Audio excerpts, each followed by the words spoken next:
باز اینجا یه خیابونه کوچه که باز توش یه کوچه دیگه است و باز یه کوچه دیگه.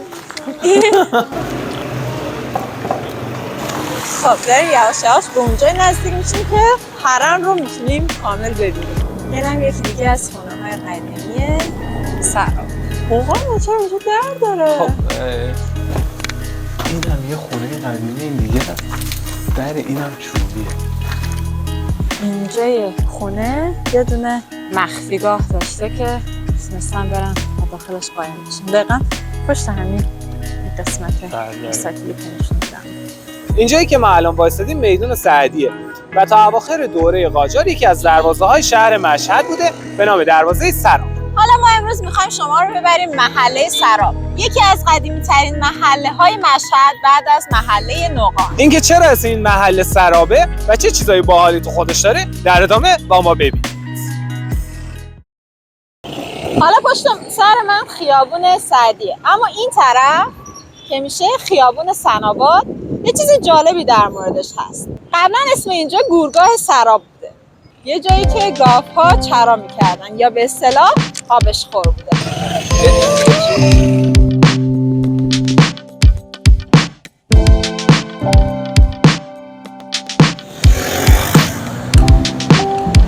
ما الان توی خیابون امام خمینی هستیم، خیابون پهلوی قدیم که همین خیابون سراب رو به دو قسمت تقسیم کرده. سمت چپمون که الان ازش اومدیم بازار سعدی و سمت راستمون بازارچه سرابه که الان میخوایم بریم بازارچه سراب. بزن بریم.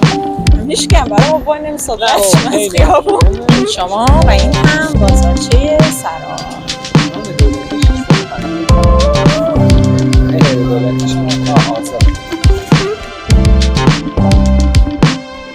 این الان یکی از خونه‌های خیلی قدیمی محله سرابه که از درش کاملا معلومه که چقدر همین محله قدیمیه. منو ناز کن همجور کالا گذاشت. سلام. چه ناز نمونه لازم کنی که وی هواپیما نگاه داره دور میزنه. اینم یکی دیگه از خونه‌های قدیمی سراب. توش هیچکی نیست. ای زنگ درش رو نگاه. اینجا میمده بالا اینجا زنگ زنگ دیزاین این از این زنگای بلبلیه. اینقدر برف اومده اینو فکر کنم اگه بریم لیز بخوریم. من کفشام لیزه نمیدونم. نه بابا لیز نیست بیا. یه خونه قدیمی دیگه هم اینجا هست. تو مشهد فکر نمی‌کردم این همه خونه خرابه قدیمی باشن. رفت خونهش بریم نه؟ آره این در پشتی اون خونه هست. خیلی کوچه های سراب پیچ در پیچن.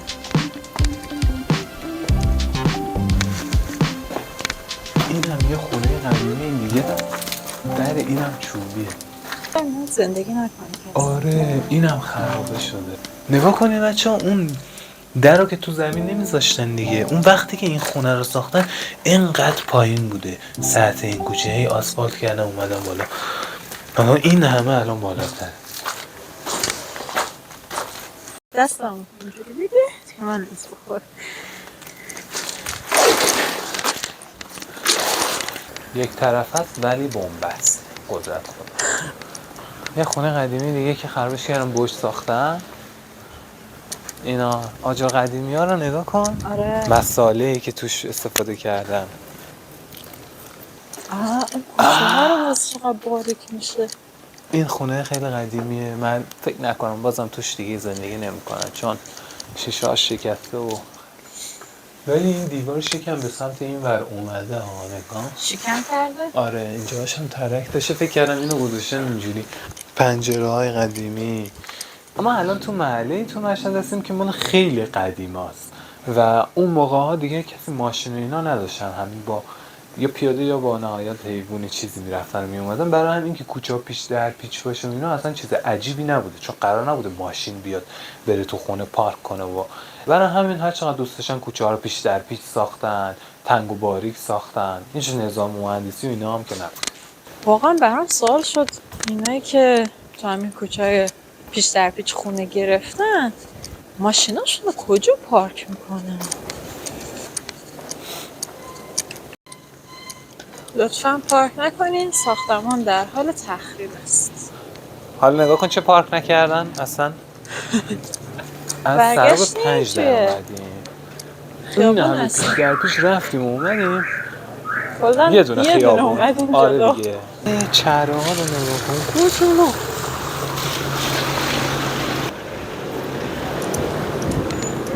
الان وارد کوچه اندر میشیم، یکی از کوچه‌های معروف سراب.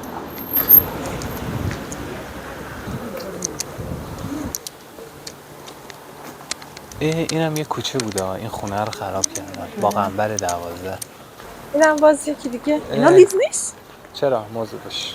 اینم باز میره جلو، باز میره سمت راست، حتما باز جدی؟ بعدش میره سمت چپ. اینم چرا من باریکن؟ یه خونه قدیمی دیگه.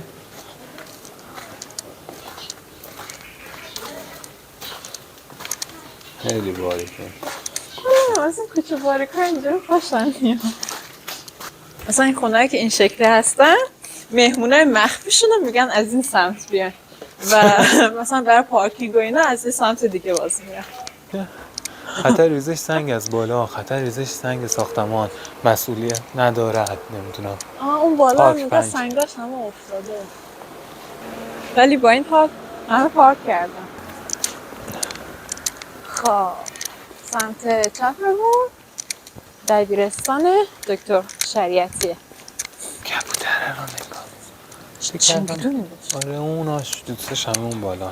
کوچه باغنبر برای این مهمه که از اون طرفش میخوره به میدون شهدا، خیابون شیرازی. به خاطر همین خیلی پر رفت آمدم هست. هر کی بخواد بره بازارچه سراب میاد از این کوچه رد میشه، یا از اینجا بخواد بره سمت حرم از این کوچه رفت آمد میکنه. دوباره برگشتیم به بازارچه اصلی. آره این صنایع فلزی اطمینان یکی از قدیمی‌ترین مغازه‌های اینجاست. من تا فعلا تو همه این مغازه‌های جدیدی که اینجا هستن همین بیشتر صنایع دوست دارم. همه مغازه‌های اینجا تابلو، تندیس و نمیشه بازارچه سراب 7 ممیزی که قدیم. بریم توی مسیر بیفتم. اینم یه خونه قدیمیه. جالبیش اینجاست که اون بالاش در داره. نمیدونم چجوری از اون بالا. اینم کسی توش نیست. اینا با توجه به این. خب کسی توش نیست. خب از سمومزدگی قدیم اومدیم بیرون. همش اینجا کاغذ دیواری، LED، بنر، لیزر. میدونین بازارچه سراب برای چی معروف شده و اینقدر طرفدار داره؟ به خاطر اینکه خیابون سراب مستقیم میخورده به حرم.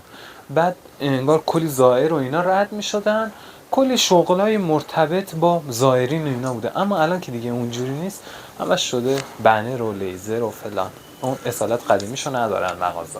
لطفاً پارک نکن جون مادرت، پارک نکن. حتی خانم اومدیم تهش میبینی یه خیابون دیگه است. باز اینجا یه خیابونه کوچه هست که باز توش یه کوچه دیگه است و باز یه کوچه دیگه.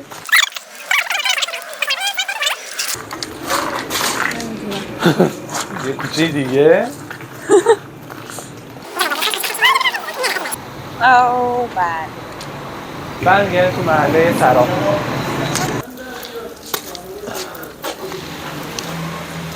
از تو کوچه فتاخان رفتیم، از تو سمن در اومد.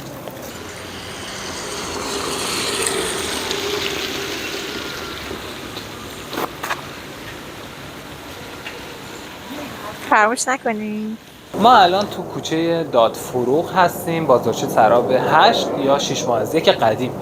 قبلا سال 1320 اینجا کلانتری روس‌ها بوده. یه در فلزی بوده، کنارش حلقه‌هایی داشتن که حتی اسباشون رو می‌بستن، ولی خب الان دیگه چیزی از اون در نمونده. ولی این خونه کنارمون بوده، خونه ظریف هم بهش میگفت. اینجا دومین مکان جالب این راسته سراب اولیش عطاری اخوان ثالث، بابای اخوان ثالث که میریم جای اون. خوب داره میاد. دنبالی یه دونه کافه دیگه هم اینجاست، آخره بازارچه پر از کافه است. چقدر توش قشنگ بود. یکی داشتن غذا می‌خوردن، دوست داشتم ازشون فیلم بگیرم. خب داریم یواش یواش به اونجا نزدیک میشیم که حرم رو میتونیم کامل ببینیم.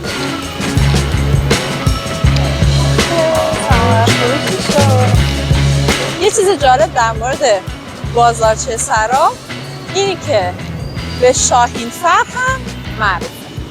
از حرم امام رضا، خیابان آیت الله واعظ طبسی. این که گفتم بازارچه سراب، راستی سراب خیلی مهم بوده به خاطر اینه. از ما الان از بازارچه سراب اومدیم بیرون، پشت سر من حرمه. راحت از اینجا می اومدن زائرا میرفتن حرم. پشت سر من قدیمی ترین کتاب فروشی حال حاضر مشهده که مهدی اخوان ثالث می اومده از این کتاب فروشی خرید می‌کرده و بعد بابای اخوان وقتی که این ذوق شاعری رو تو پسرش می‌بینه میاد با همین کتاب فروشی صحبت میکنه و بهش میگه که مهدی هر چقدر خواست بیاد از اینجا خرید کنه و بعد باهاش حساب. خب پشت سر من دانشکده پزشکی دکتر محمد علی شاهینفر رو می‌بینین که کهنسال‌ترین پزشک زنده مشهده. قبلا اینجا اولین بیمارستان خصوصی مشهد بوده، خونه خود دکتر محمد شاهینفر بوده، خونه‌ش رو بیمارستان زایشگاه کرده بوده که بعداً وقفش کرده و الان دانشکده پزشکی درستش کرده.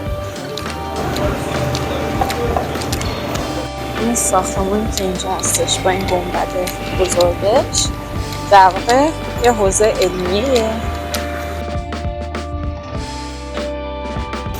اسم کجا خیلی عجیبه. کلا خب بند حسین علاق این هم یک خونه خیلی قدیمی دیگه. این خونه رو قبلا اومدیم و از داخلش دیدن کردیم. آره. براتون لینکش رو میذارم توی دسکریپشن که اگه خواستین داخل این خونه رو بتونید. اینجای خونه یه دونه مخفیگاه داشته که تونستن برن داخلش قایم بشن. دقیقا پشت همین قسمت وسطی کنشون اولین مکان با اهمیت بازارچه سراب همین عطاریه که مال بابای اخوان ثالث بوده. باباش با 2 تا از داداشاش از یزد میان تو مشهد و این مغازه رو میزنن و تو همین سدی که این سمت من هستش خونه میخرن و اخوان ثالث تو همون خونه به دنیا میاد. این بود محله سراب، جایی که قبلا لاکچری مشهد زندگی میکرد. تا ولاگ بعدی، خداحافظ.